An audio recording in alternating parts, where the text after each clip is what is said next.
Hey everybody, Brian over at Beyond Mountains Homestead. Um, just about have the garden, well, it's well underway, and planted a variety of tomatoes, or I'm about to. I have put in some. I'll take you for a little walk around so you can see. Okay, so what we put in this morning so far doesn't look like much yet, but those are cucumbers that my kids planted in egg cartons at a organic market not far from here. That they had a kids day there, and they got to plant whatever they wanted, and they planted, well, my boy planted all cucumbers, and my daughter planted 2 cucumbers, and then she planted some kind of bean. I'm not sure what they are, so I planted those there along the fence. And then they planted a bunch of sunflowers, which I also planted along this side of the gate on the fence. That way, if they do grow and they do get gigantic, gigantic, really big, they won't block out sun for the rest of the garden because they're at the back of the garden, and the sun comes from behind me, so it should be okay. Then, here are my tomato starts that we just put in. I'll probably thin them out as they take root. I just put them in 20 minutes ago. And the first 5 sets here are German Johnson. That's what they are, a heritage breed called German, or her heritage variety called German Johnson.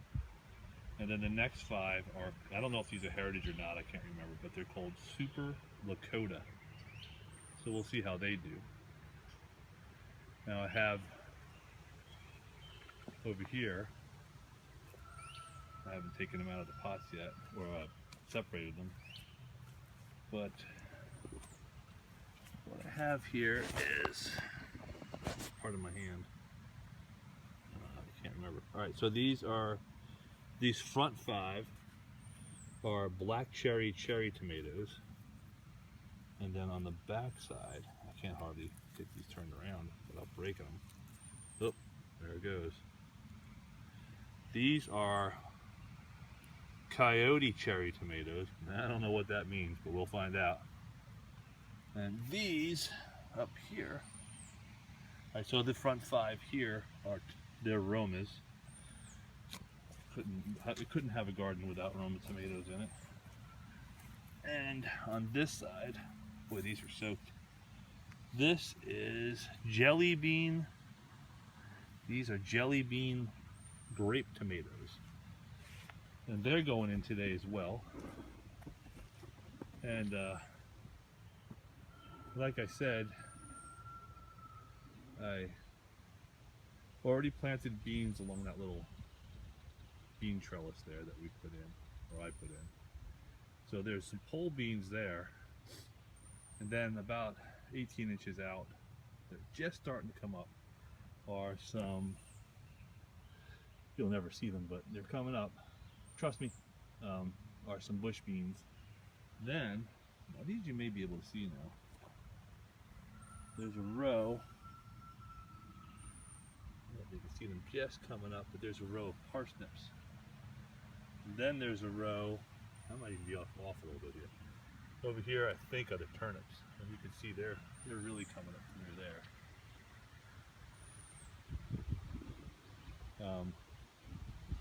Now this backside of the garden here, or I should say the upper side, I don't know, it's all up on the upper side of the hill. That still needs to be turned up a little bit, and be amended. It's just nothing but rocks and clay, and as you can see, there's still a lot of grass and stuff in there. But I'm going to try to bury it in wood chips and see if it'll just kill the grass for me, and that will help amend the soil too. I think I'll put some more. I have a lot of manure from our horses and our goats and our sheep, or well, we don't have sheep anymore, we used to, but I have rabbit manure, chicken manure. I might just spread that all in here, and I may even, I think I've mentioned this before, build this up into a raised bed because it's just so hard and full of rocks for some reason. Right at the base of this, I don't know if you can tell, but it goes uphill up there to the garage, and it's just, for some reason, it's just really rocky. And once you get to the bottom here, of course, most of that was fill from when they built the garage, I would assume. Down here in the bottom, it was beautiful dirt. I mean, I did throw in a lot of manure and a lot of compost in all that dirt there, and in this dirt too, you know, in this part of the garden. But it was really nice to begin with. It was nice topsoil. So, that's that. That's going on there. And oh, here's a little. I brought four of them in here. Say hi, girls. There's four. Some back here. It might be hard to see because it's kind of dark back here. But I brought. This is my little. My boy and I made this. My son. We made this little tiny chicken tractor. And it was small enough that even he can pull it around. You know, and he's only 9. He can pull it around no problem. And it's got a little house on it and place to hang water, although I only have a little bottle there for now.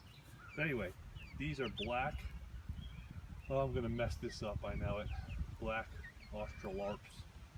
Larps, something. And I have 10 of them. There's 6 more up in the rooter in the garage. But I figured let me get a couple of them out, get some fresh air, and I might bring them all down. Who knows? So that's going on. And I think that's it for right now. The fence is all done. You know, I guess you could let me back up a little bit. Maybe you can see this. Let me fall into a hole. The fence is all done. In order to keep and make sure that I keep rabbits out, I even put rabbit, I don't know if you can see this, it's going to be hard to see, but I even put some rabbit fencing on the inside of this fence. So it should really help keep things out. Oh, and a future project is this really cool walk behind plow, which I use a lot. I've used it for years and years and years. It was my wife's grandfather's, and he used it for years and years and years. But I'm going to restore it, not necessarily restore it fully, but the handles are really on their last little bit of life that's left on them. They're really rickety. You almost can't even grab it without getting some kind of splinters, or they're going to disintegrate. So I'm going to build or create some kind of new handles for it. Everything else works fine. It's rusty, but it works really well. I may try to clean up the rust, I don't know, but the handles are getting replaced, and I'm going to use this at least until I die, because it's a great tool to make a nice straight little row with that.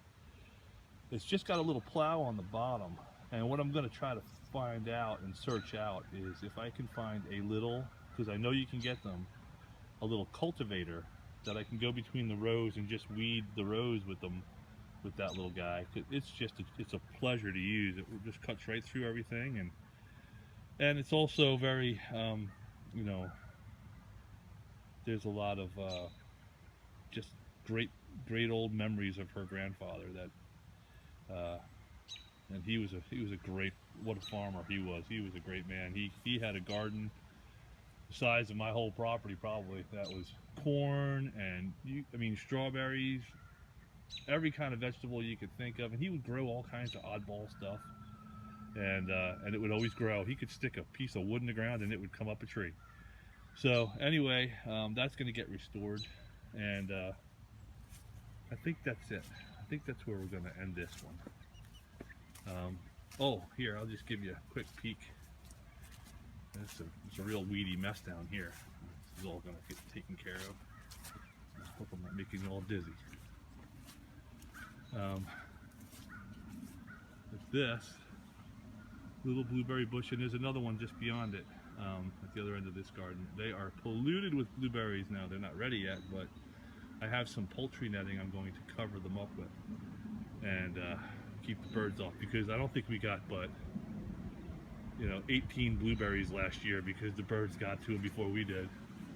And then here's our grapevine. I don't know from the last time you guys saw a video of this, I'll bet it's doubled in growth. But it always does really good. I mean, it could just, I've had it for years. I planted it from a little box, one of the little boxes you get at one of the big box stores. And it's just doing great. It gives us lots of grapes every year, and the kids like them. And potatoes are up and going. They're everywhere. Potatoes in these back to Eden beds, and lots of weeds in between. And I am going to go and agree with Zach Bauer over at American Homestead. Back to Eden garden does not mean lack of weeds or no weeds. We get lots of weeds. So anyway, here's some more tomatoes or potatoes coming up. Garlic is busting. It's going crazy, huge.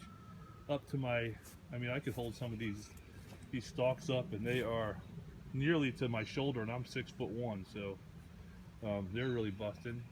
A whole bunch of volunteer mint that came up in the back of that patch there. That we planted there a couple years ago, and I can't get rid of. Well, everybody knows you can't get rid of that stuff.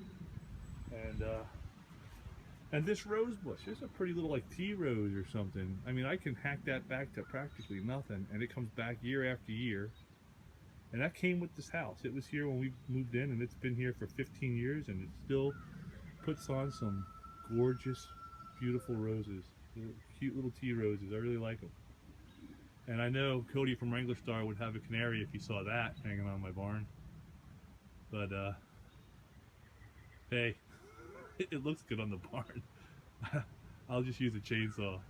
And there's an old sigh up there on the side too that we had hanging up there. So, anyway, well, I hope you enjoyed the tour. Things are coming along here. The weather's really breaking nice. It's getting good, nice and warm out. And we had a great rain yesterday.